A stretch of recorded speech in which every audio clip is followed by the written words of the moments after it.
na gammachiistaniittu waaqayyo sinaa gammachiisu wayyaaniin ufa'ee buluun qabu barandaa namaa jalan ciisee guddifachaa jira mucaa ishee kana bichaan qaba ishee mayyuu nama ganda namaatti galee rakka'ee jira rakkina koo arganii immoo mana naa ijaaruu qophaa'aniiru wayyaa namaa miicee namaa daakuu daakee mana namaatti galee kosii namaa hareen jiraachaa ture amma immoo ol dhufee kunoo addanan jira amma immoo ganda igguu lakkuutu na gargaaraa jira isaan nafaana bu'anii baay'ee na gargaaraa jiru amma immoo isa isheen gandatti rakkattu kanayyuu isa isheen barandaa namaa jalatti rakkattu kanayyuu mana jaarraa fi jedhanii jalqabanii jiru.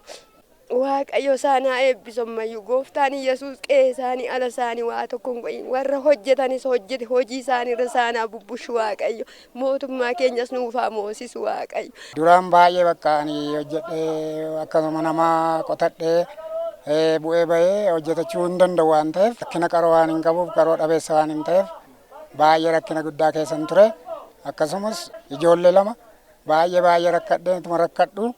barsiisachaan jira. Kanummoyyuu kana baree mootummaan rakkachuu koo kan ilaalee gadi bu'ee dhufee na gargaaruusaa baay'ee itti gammadeera galatoomaa jechuun barbaada. Kanaan dura na gargaaraa turanii waaqayyo isaanii eebbisu ganda isaa eebbisu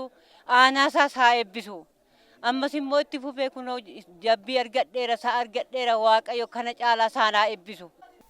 Har'a dhaadannoo kenna tajaajilaa lammummaa gaarummaan ol ka'iinsa biyyaatiif kan guyyaa tokko jedhu labsinee akka aanaa horroottis kenna tajaajila lammummaa waggaa guutuu bunaa ganna sagantaatiin qoonnee hooggannee hojjechaa turreerra. Guyyaa har'aa kenna tajaajila lammummaa guyyaa tokkoon tilmaama qarshii miliyoona 3 olitti tilmaamamuun guyyaa har'aa kana raawwannee qindeessinee ummata keenya warra dadhaban harka qalleessa daa'imman immoo osoo barachuuf umuriin isaanii gahee jiru hanqina peennaa fi hanqina baruuleetiin mana barumsaarraa akka nafne mana barumsaatti erguudhaaf akkaataa amma argamu kanaan qindeessinee jirra jechuudha. As keessatti immoo kanneen qooda keessan bahattan humna keessan kan nutti hin qusanne qabeenya keessan kan nutti hin qusanne yeroo si waamnetti nu jalaa owwaattanii yeroo sin gaafanetti nuuf deebistanii harka keessan nutti hidhattan karaa hundumaan waan kana qindeessitanii lammii keessan cinaa dhaabbattan lammiin hunduu maqaa koo fi maqaa bulchiinsa aanaa horroo uummata aanaa horroon kabajaa guddaan isin galateeffachuun barbaada galatooma. Hawaasni keenya jiruuf jireenya fooyya'aa akka jiraatu boruuf abdii akka horatu malee kan har'aa qofa akka hin taane beekne waan nuu kenname kana sirnaan qabne meeshaaleen barnootaa kan kennamu kun dhaloonni itti baratanii boru biyya kana gaggeessuu akka danda'an jiruuf jireenya fooyya'aa akka jiraatan dorgomaa akka ta'aniif malee amala waan ta'eef miteechaan maatiin irratti eeguun daa'imman sirriitti qabachuun yeroon gabatee barnootaa irratti galmaa'anii ittiin barachuun baay'ee hojii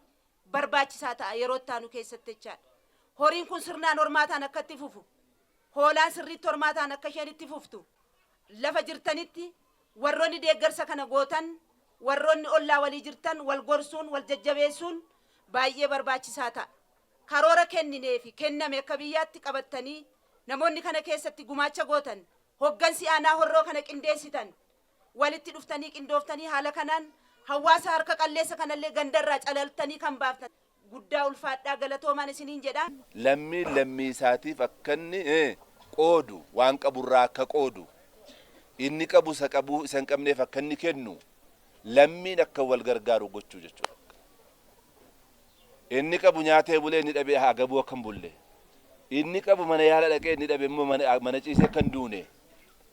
namni waliif akka yaadu waliin guddachuu mul'ata akka godhatu waliin guddachuu guddina kan jedhamu guddina nama tokko lamaa miti guddina kan jedhamu guddina biyyaati guddina biyyaa jechuun immoo uummati kun baay'een isaa wal faana yoo uf danda'edha jechuudha. Kanaaf ammoo namoota uf hin dandeenye baay'ee gargaaruudhaan xiqqeessuudhaan gaarummaa biyyaa ol kaafna jechuun biyya kadhattuu biyya hiyyeettiirraa gara biyya uf dandeessutti ceesisu jechuudha. Kanaaf gargaarsi har'aa kuni bifa lama akka ta'e hubattanii iddoo argattan iddoo carraan isin qaqqabu sanarratti fayyadamtanii ittiin jiruuf jireenya keessan jijjiiruun aadaraa isiniin jedhaa jechuudha.